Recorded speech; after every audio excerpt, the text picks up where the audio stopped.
안녕하세요. 책 읽는 즐거움 로사의 책방입니다. 오늘은 박안서 작가의 내 생의 밑줄이라는 수필을 소개해 드리겠는데요. 이 작품은 작가님의 못 가본 길이 더 아름답다라는 산문집에 수록되어 있습니다. 이 산문집은 3부로 나누어 1부 내 생의 밑줄의 13편, 2부 책들의 오솔길의 13편, 3부 그리움을 위하여의 3편이 있는데요. 이미 2편의 작품을 소개해드렸죠.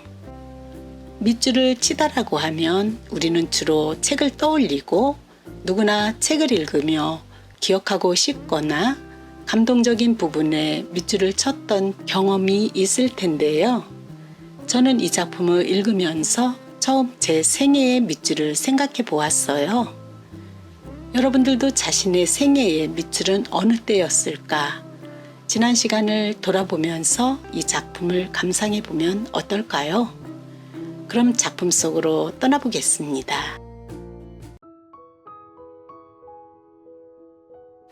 내 생애의 밑줄. 박완서. 시간만 나면 분주하게 뭔가를 정리하다가 하루해가 갈 때가 많다. 요즘 특히 그렇다. 그 분주함 속에는 쫓기는 것 같은 조급증과 짜증 같은 것이 섞여 있어 이러다가는 신경줄이 끊어지고 말 것 같은 위기의식을 느낄 적도 있다. 그래서 아무것도 안 하는 심심한 시간을 갈망하면서도 그걸 제대로 누리질 못한다. 한가할 때 말고도 외출할 적엔 외출했다가 돌아왔을 때 말끔하게 정돈된 집으로 돌아오고 싶어서, 저녁에 잠들 때는 내일 아침에 깨어났을 때 지저분한 집에서 깨어나기 싫어서, 또는 혹시 못 깨어났을 때는 남들에게 흉잡히지 않기 위해 눈에 거슬리는 것들, 늘어놓았던 것을 치우기도 하고 안 보이는 데다가 대강 틀어박기도 한다. 어쨌든 하루를 살고 난 흔적들을 마치 범죄자가 증거인멸하듯이 깨끗이 없애고 나야 개운해서 잠이 잘 온다. 그렇다고 안 보인다고 다는 아닌 것 같다. 골방이나 장롱 속도 꽉 채우는 게 싫다. 주기적으로 때로는 느닷없이 광이나 장롱 속을 정리해서 불필요한 것을 쏙간에 헐렁하게 해놓아야 마음이 편해지고 일을 할 기운도 생긴다. 옷이건 그릇이건 도구건 그것이 거기 있다는 걸 내가 기억할 수 있을 만큼만 갖고 있고 싶지, 그 이상은 불필요한 것으로 치부해버린다. 그 불필요한 것들이 설사 값나가는 물건이라 해도 쟁여놓고 있으면 스트레스가 된다. 내 집안에서는 눈에 보이는 공간이건 다락이나 광속처럼 눈에 안 띄는 공간이건 간에 썰렁하게 비워놓고 싶다. 그러고 나면 답답하던 마음에 숨통이 트인다. 내 나름의 스트레스 해소법일 뿐 욕심 없음과는 다른 거라고 생각한다. 비어있거나 헐렁한 공간을 많이 확보하고 싶은 공간욕도, 그런 말이 있는지 모르겠지만 욕심은 욕심일 것이다. 이런 버릇 때문에 여행 갈 일이라도 생기면 그 준비가 짐을 싸는 일이 아니라 누가 빈집에 들어와 봐도 험잡을 데 없이 완벽하게 정리를 하는 것이다. 여행 갈 때 비워놓아야 할 곳은 냉장고나 세탁기 속까지 포함되니 그 준비 기간이 며칠 걸린다. 정작 여행 가방은 떠나는 날 아침에 내복 위주로 휘딱 아무렇게나 싼다. 검정바지 하나로 열흘 이상을 버틴 적도 있으니 짐 싸는 일이 수월할 수밖에 없다. 여행지에서도 그 나라 음식으로 버틸 것과 옷은 될 수 있는 대로 안 갈아입기가 모토이니 남다른 결벽증이 있는 것 같지는 않다. 일용품들이 내 머릿속에서와 마찬가지로 현실에서도 있을 때 있어야 마음이 놓인다 뿐이지 깨끗한 것을 좋아하는 결벽증과는 다르다. 일주일에 한 번 도우미 아줌마가 오는 날 말고는 걸레질도 안 하고 살기 때문에 누워서 방바닥을 바라보면 엷은 먼지 위로 발자국이 찍힌 게 보일 적도 있지만 그건 아무렇지도 않다. 나는 그렇게 게으르고 무신경한 사람이다. 필요한 것들이 제자리에 가지런히 있다는 것은 내가 어디 있다고 믿고 있는 그 자리를 뜻하는 것일 뿐, 보기 좋은 것, 능률적인 것과는 다르다. 능률 면으로는 주방 서랍에 있어야 마땅한 것이 욕실 선반에 있다고 해도 내가 욕실 선반으로 기억하고 있는 한 있던 자리에 그냥 놔두는 것이 그것을 필요로 할 때 찾기가 편하다. 그만큼 머리가 융통성을 잃고 굳어졌으니 변화가 두려울 수밖에 없다. 못 쓰게 되지 않는 한 물건을 새로 장만하지 않는 것도 세간을 늘리면 그만큼 머리의 용량도 늘려야 하고 복잡해지기 때문이다. 복잡하다 못해 터질 것 같은 느낌은 정신 착란의 예감처럼 기분이 나쁜데 기껏 물건에 지어 그런 느낌에 빠지긴 싫다. 이 정도의 기억력이라도 유지하려면 생활 주변부터 단순하게 만들어야 할 것 같은 느낌은 단지 느낌일 뿐 증명된 과학은 아니기 때문에 누구에게 권하거나 풍기지 않고 혼자 지키려고 노력하지만 실은 그걸 지키기는 쉽지 않다. 특히 책에 있어서 그렇다. 10년 전 이사할 때 책을 왕창 정리했다. 거긴 아파트였고 그 아파트인 주민들이 읽던 책을 꽂아 놓으면 자연스럽게 돌려볼 수 있는 책장이 지하로 내려가는 층계참에 마련돼 있어 내가 그 작은 도서관에 주 공구번 노릇을 해왔다. 내 서가에서 책을 솎아내기가 그만큼 쉬웠던 것이다. 솎아놓다고 해서 알짜배기만 남겼다는 뜻은 아니다. 글 쓸 때 참고해야 할 사전류나 전문 서적을 공동의 서가에 내준 적은 없고 소설이나 수필, 시집 같은 서명이 있는 것은 안 내주었고 소장하고 있다가 때때로 꺼내보고 싶은 책도 함부로 내돌리지 않았다. 그러나 딸들이나 손자들, 책을 좋아하는 친구나 이웃이 빌려달라면 서명이 있는 책이나 애장본이라도 아낌없이 빌려주고 안 돌려줘도 찾지 않는 게 나의 후한 책 인심이었다. 빌려주고 안 돌아오는 책이 다시 보고 싶으면 사보면 된다는 생각이다. 나도 책 팔아먹고 사는 사람이니 책 인심이 박해서도 안 되지만 좋은 책은 팔아주는 게 동업자끼리의 의리라고 생각한다. 한 달에 평균 너댓 권씩의 책을 사고 몇십 권 책을 솎아내건만 책장은 늘 넘쳤다. 방바닥에 쌓아놓는 건 제목이 일목요연하지 않아서 싫고 어떡하든지 책장에 꽂자니 본의 아니게 침대에 맞춰 발을 자르는 못할 노릇도 책한테 저질렀다. 단독주택으로 이사하면서 서재는 아파트보다 별로 넓히지 못했어도 지하에 서고를 하나 마련했다. 비로소 책을 헐렁하게 꽂을 수 있었다. 여기저기에 여유롭게 삐딱하게 서 있는 책을 보니 그렇게 기분 좋을 수가 없었다. 내가 책이 된 것처럼 숨통이 트였다. 거의 대부분의 책들은 삐딱한 생각을 담고 있으니 삐딱하게 서 있어야 마땅하다는 걸 왜 이제야 알았을까? 책장에 책이 헐렁하고 삐딱하게 서 있으면 꺼내보기는 또 얼마나 편한가. 나는 내 책도 나처럼 공간욕을 가지고 있는 것 같은 동료의식을 느꼈다. 그러나 내 책들에게 이런 행복감을 준 것은 그리 오래가지 않았다. 아파트에서 단독주택으로 이사하고 난 후에 지난 10년간은 내가 느끼기에 책 출판이 폭발적으로 늘어난 시기와 맞먹지 않나 싶다.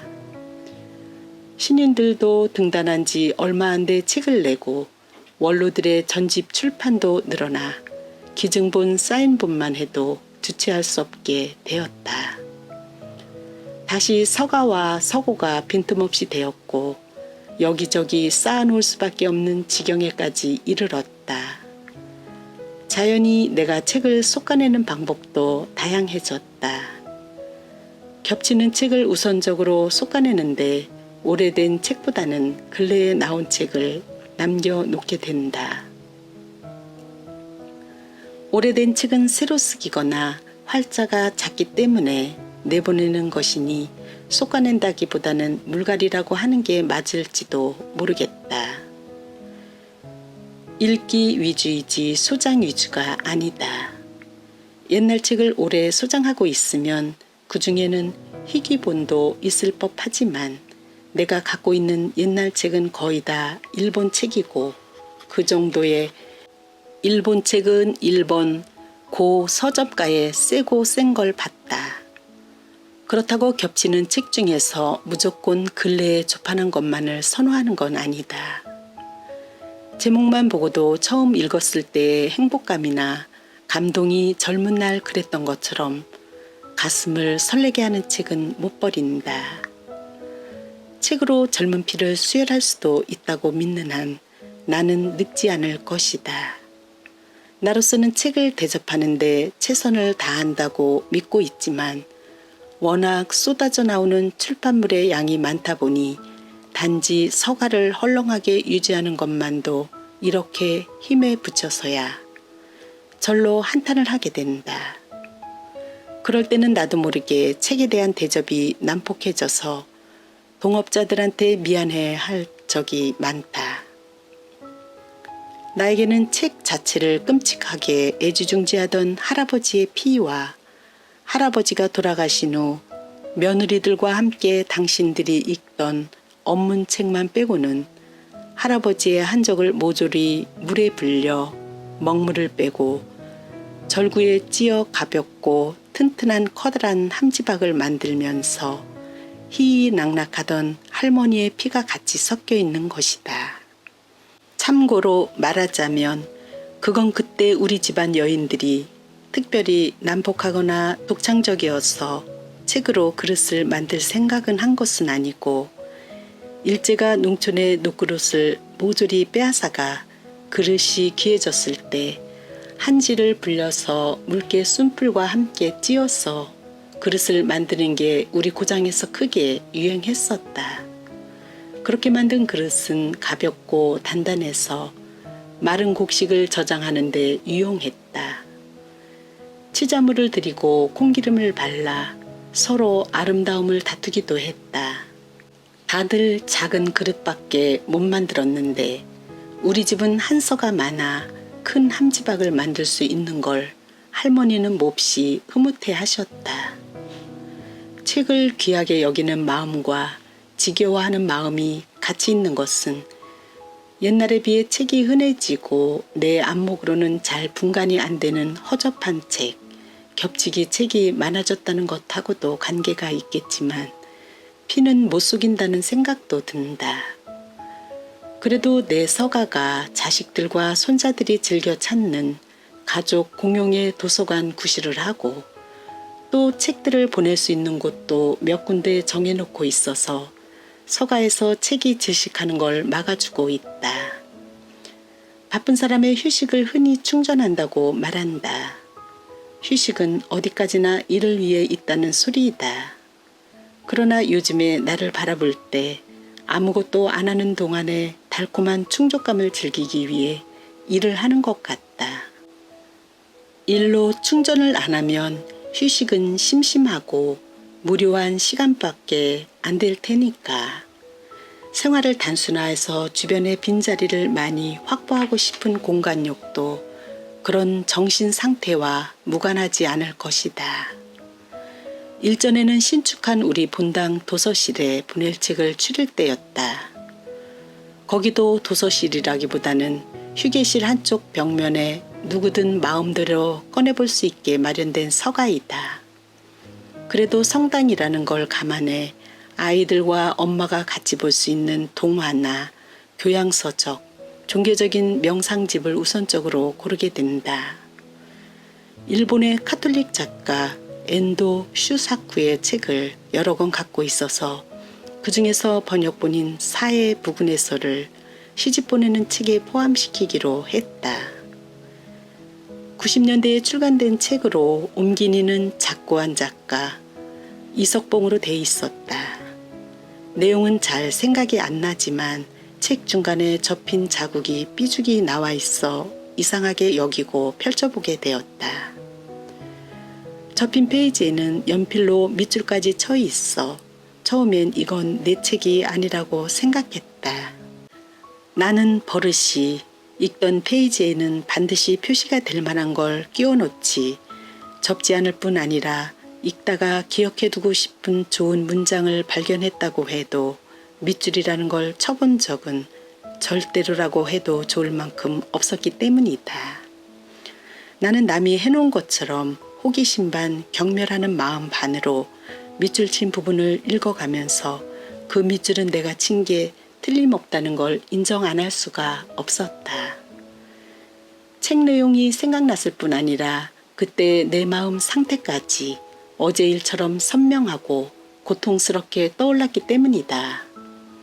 그 책은 2차 대전 말기 인기가 없다 못해 구박까지 받는 카톨릭계 대학을 나와 하나는 작가가 되고 하나는 이스라엘에서 성서학을 공부하는 두 사람의 동창이 예루살렘에서 만나 사해 부근을 여행하며 대학교 시절에 신부나 수사 교수들의 동료들을 회상하기도 하고 신에 대한 회의적인 생각을 나누기도 하는 장과 성서에 나오는 인물들을 성서에 기록된 대로가 아니라 작가 마음대로 상상한 허구의 장이 번갈아가며 나오는 형식으로 구성되어 있다. 내가 접어놓고 밑줄까지 쳐놓은 부분은 예수가 처형되기 전 총독 빌라도와 대면하는 장면이다. 성서에는 빌라도가 예수에게 네가 유대인의 왕인가라고 물으니 예수께서는 그것은 네 말이다 라고 대답한 걸로 돼 있다. 사복음서가 똑같이 증언하고 있으니 그건 사실에 가까울 것이다. 그러나 엔도가 쓴 그 장면은 소설이니까 좀 다르다. 내가 밑줄 친 부분을 그대로 옮기면 다음과 같다. 유령처럼 그 사나이 예수가 다시 집무실 입구에 세워졌다. 사나이의 야윈 손에는 갈대잎이 쥐어져 있었다. 빌라도는 침묵 속에서 사나이가 자기를 지켜보고 있다는 것을 알았다. 나로서도 어떻게 할 수가 없네. 빌라도는 지친 목소리로 말했다. 그대는 죽지 않으면 안 될 것 같네. 그대를 따라다니던 자들은 다 어디로 갔나?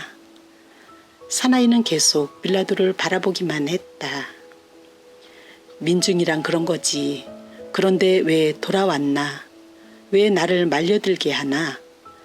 나는 편한 마음으로 예루살렘에서 가이사리아로 돌아가고 싶었는데 나는 한 사람 한 사람의 인생을 스쳐간다고 말했습니다.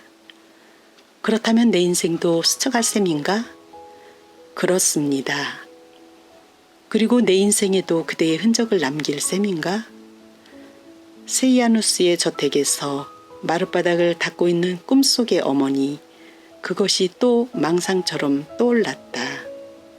빌라도는 하층계급 출신이었으나 로마 귀족 세이아누스의 신임을 얻어 유대 총독까지 되었지만 자신의 신분 유지를 위해 어머니를 몰라라 해서 어머니는 세이아누스 저택의 청소부로 살다가 죽었다.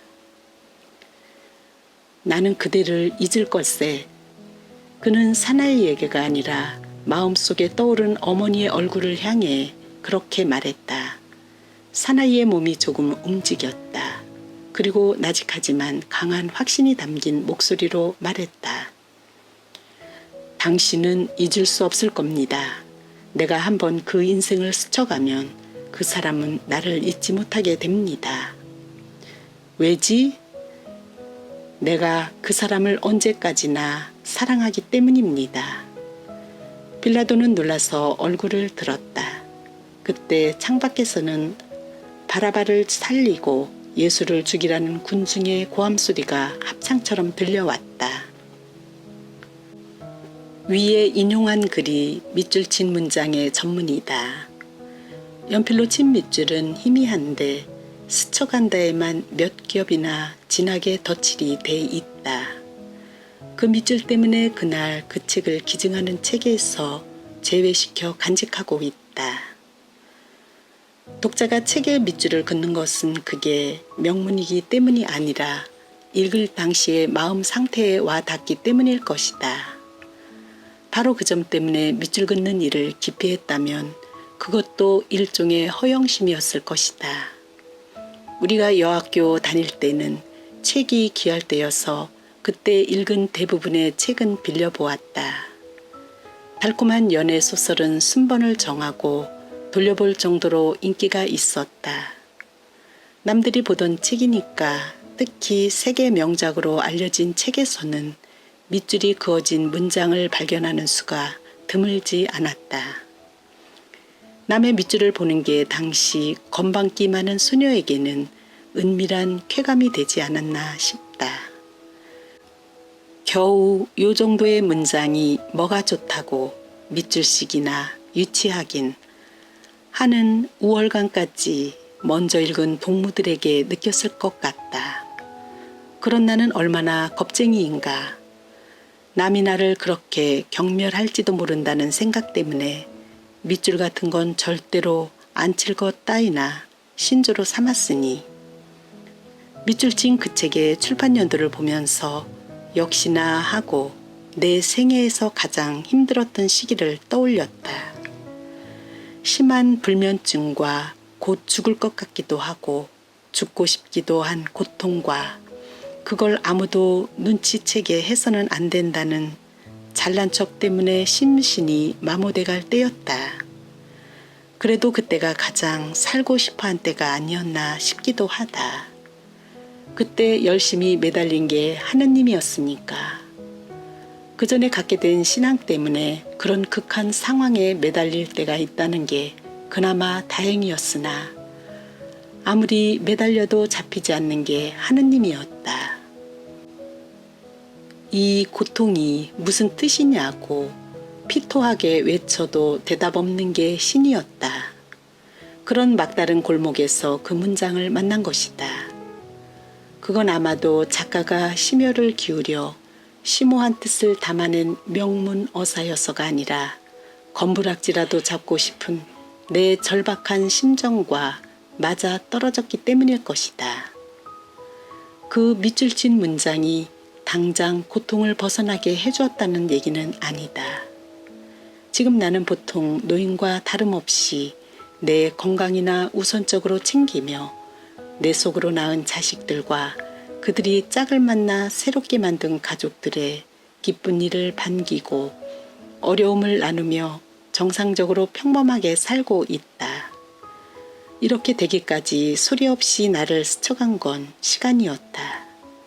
시간이 나를 치유해줬다. 그렇다면 시간이야말로 신이 아니었을까? 앞으로 몇 년이나 더 글을 쓸 수 있을지는 모르지만 작가로서의 나의 새로운 다짐이 있다면 남의 책의 밑줄을 절대로 안 치는 버릇부터 고쳐볼 생각이다. 내 정신 상태 내지는 지적 수준을 남이 넘겨 짚을까봐 전전긍긍하는 것도 일종의 잘난 척, 치사한 허영심, 더 정확하게 말하면 자폐증이라고 생각되자 그런 내가 정 떨어진다. 자신이 싫어하는 나를 누가 좋아해 주겠는가.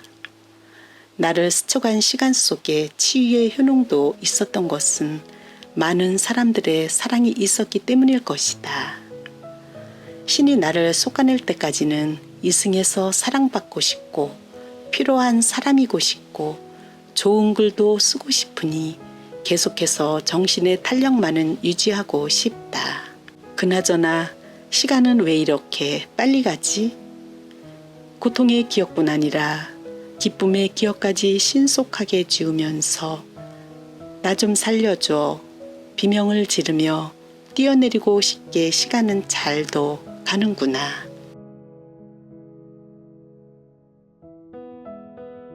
네, 수필갑상 잘하셨나요?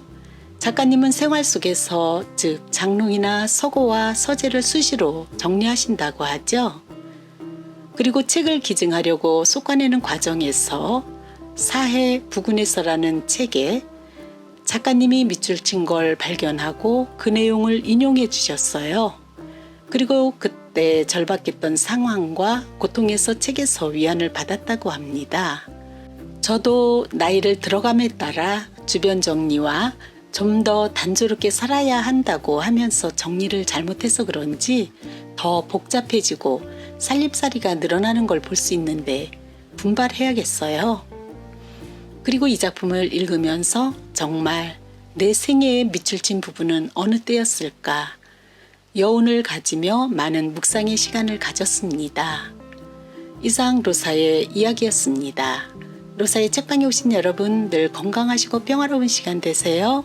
구독과 좋아요 부탁드립니다. 감사합니다.